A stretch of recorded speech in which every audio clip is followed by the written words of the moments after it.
Okay, today we're going to go ahead and put the rear main seal on this 7.3 liter diesel truck. Rebuilding the entire truck, so we might as well go ahead and put this in since we're rebuilding the trans.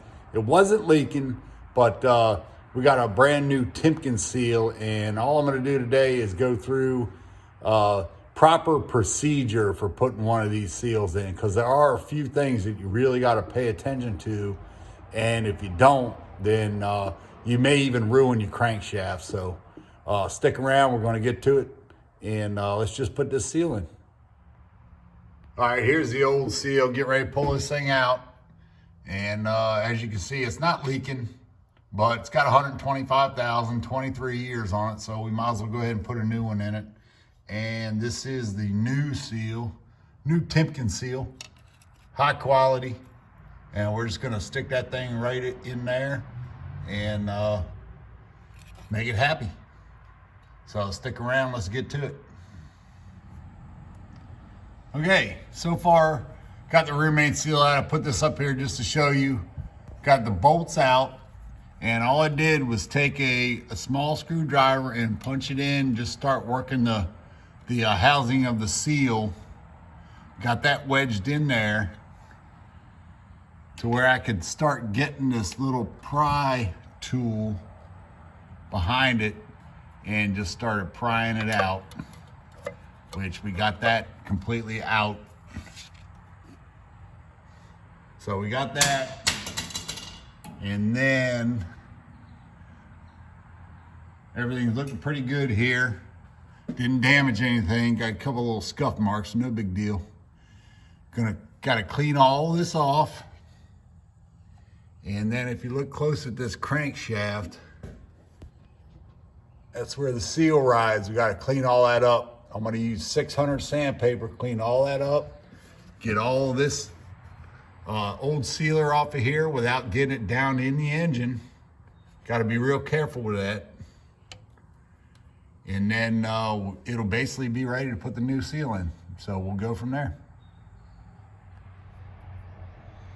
All right, at this point, I have taken off all the sealer all the way around. Use a scraper to get the big stuff. Then I just use a wire brush, took that all out, and made sure that my holes were clean. There wasn't any sealer down on the bottom of these holes, because if there is, then your bolts might not tighten up. So they're good and clean, every bolt hole. I stuck a rag in here, so when I'm scraping all this gasket material, it wasn't going down in the engine, so that's good. All I'm gonna do is take some 320 sandpaper and clean all this up. And then I'm gonna take and clean the crankshaft right here where the seal rides. I've already wiped it down with brake clean, got all the gunk off. Now I'm just gonna 600 that, and then we drive the seal home and it's good to go. No big deal. Okay, so we got everything's prepped. The crankshaft's prepped. The seal surface is prepped. All I did was do a little 320 on that all the way around. Brake clean everything so I know it's nice and dry from a new sealer. And sanded the crankshaft right here with 600 sandpaper, nothing rougher. You can go 1200, 800, but 600 works fine. So that's happy. My new seal surface is ready to go. Now, if you look at these bolts here, that bolt hole actually goes through to the engine. So what you got to do is make sure that you put sealer on the head of this bolt where it seals to the actual metal part of the seal. Otherwise, you get a leak out of the engine. No big deal, but it's that important. So we're getting ready to just take some sealer and smear it around, all the way around. Do that with my finger. Put a little bit of 1540 engine oil, just enough to coat this crankshaft.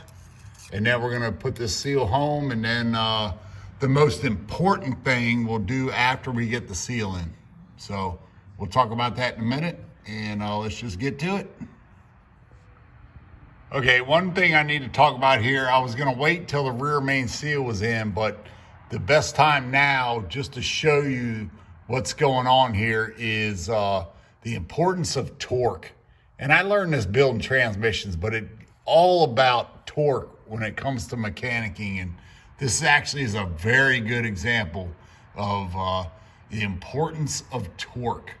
And these are actually, these bolts here are the bolts that hold the flywheel in, or the flex plate, I should say, because it's automatic. But if you look at this really close, see how little gap there is between the bolt and the crankshaft seal. Now, if this bolt was actually to be torqued too tight, anytime you torque a bolt, you're distorting metal. So you see how close that is? So the spec on this bolt is 79 foot-pounds. I may actually go 75 because that scares me. There's so little metal between the bolt and the seal surface. If you over torque these bolts, all you're gonna do is distort this metal and basically ruin the crankshaft. So what I'm gonna do is I'm gonna put some blue 242 Loctite on these bolts. And when I torque them, I'm gonna torque them to 75, spec is 79, so it's only 4 pounds less, but I'm gonna ensure myself that I don't distort this entire housing or the crankshaft all the way around, because there's a bunch of bolts here. So anytime you're doing a rear main seal and them bolts are that close to your seal surface, you better make sure you use the proper torque, because that is the point of any kind of torque as far as that matters. But you're throwing an alternator in a vehicle, no problem. But you're putting a rear main seal in, that torque better be right. Otherwise, you could have a leaky rear main seal after you pull the trans, put it back in, everything else, just because you didn't torque them bolts right. So that is basically the importance of torque. And we're gonna get this right. Everything's happy. But if you over torque something, you put your 1/2-inch gun on there, you're in trouble. Okay, we're getting ready to put this seal in. And just one note is, I basically put sealer all the way around as far as sealing the mating surface from the engine block to the rear main seal. And if you notice, I didn't put too much. I just put just enough so it would coat the seal. When you have a metal to metal seal, you literally do not need hardly anything to seal that thing tight. And I'm going to show you the difference of when you pull something apart and you see a big old 1/4-inch globule coming out the sides of a seal where somebody put too much sealer, and you can pretty much guarantee yourself that there's going to be a 1/4-inch globule on the inside that possibly could go to your oil pump pickup or transmission pickup or anything like that. So all I did was put a nice little coat on there, metal to metal. All it has to do is squeeze and seal, and it is good to go. Okay, we got the rear main seal in. It's happy with the crankshaft. If you look at this really close, there's just a little bit of sealer showing on the outside.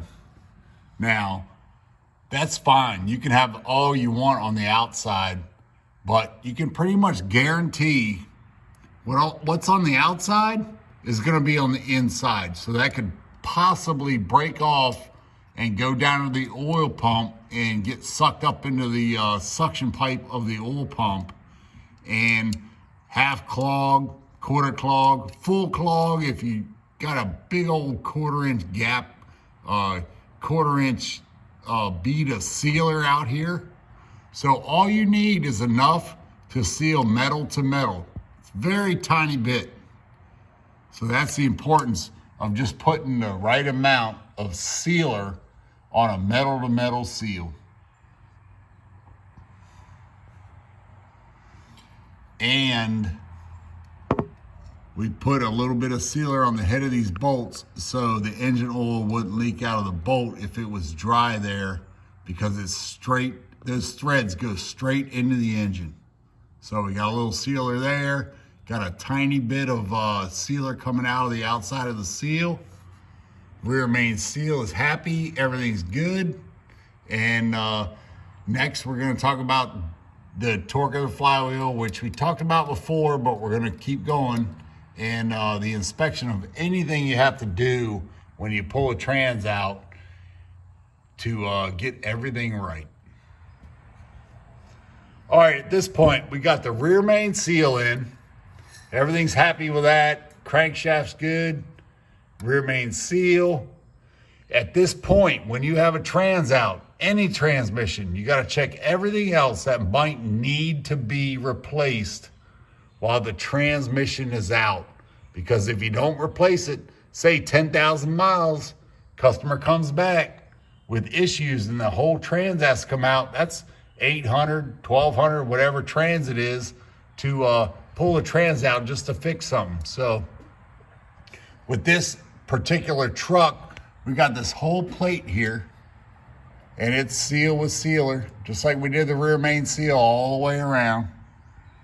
That's all good. It's not leaking. There's zero oil leaks. So this thing is happy.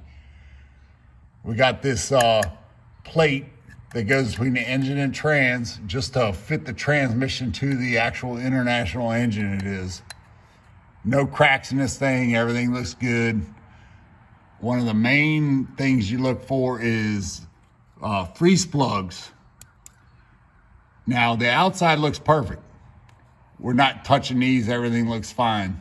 But if there was coolant leaking, there was crusty, anything like that going on, this is the time to change them while the trans is out.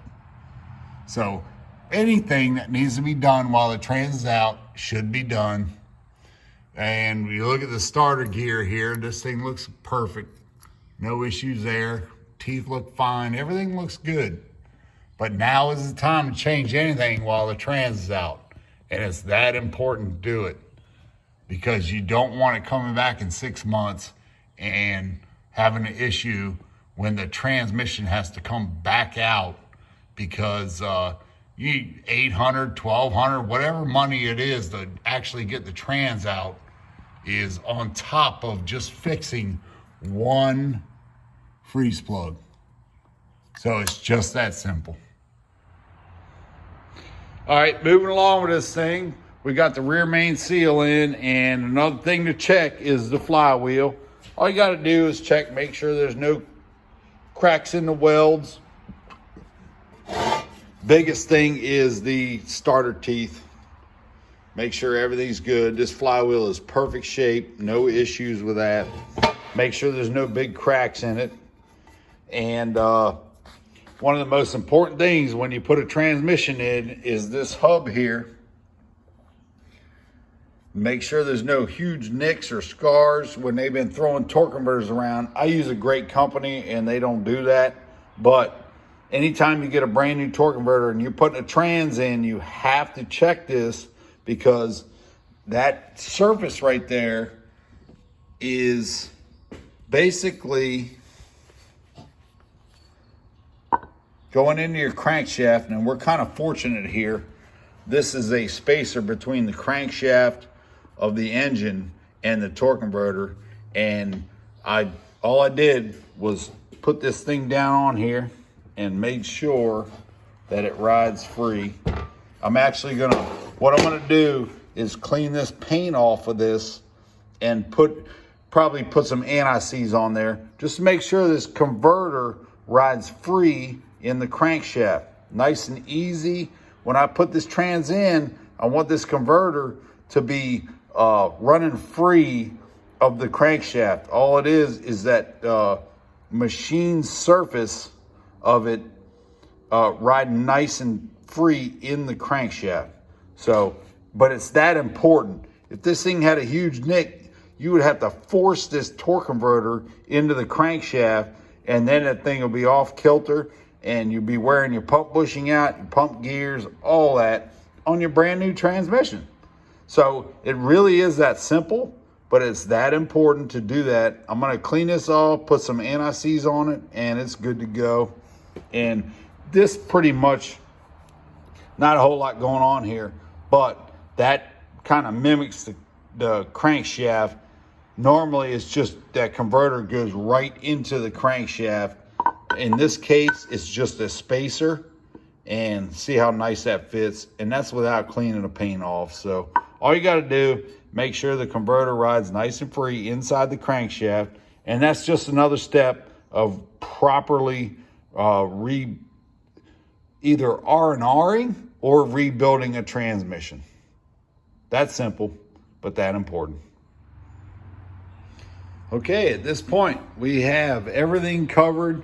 We have the flywheel checked out, good to go. Teeth are good, welds, everything. Flywheel's ready to go back in using the original one because it's fine. Torque converter's good to go. We got the spacer for the engine crankshaft that goes in the torque converter hub, no issues. Gonna work that out. Got the rear main seal done, and any issues when the trans is out is covered, and there's not gonna be problems in 6 months from now. And then at this point, we have the transmission valve body all ready to go. Just got to bolt it in the trans, and the transmission itself, got the pump in, all is happy. All we're going to do is lay this thing on its back and bolt everything up, put the pan on, and get this transmission in. And we should be good. A couple days, this thing is down the road as far as that goes. Rebuilding this entire F-250, so we still got to put the bed on it and do interior work. But as far as the mechanicals of this thing, it's good to go.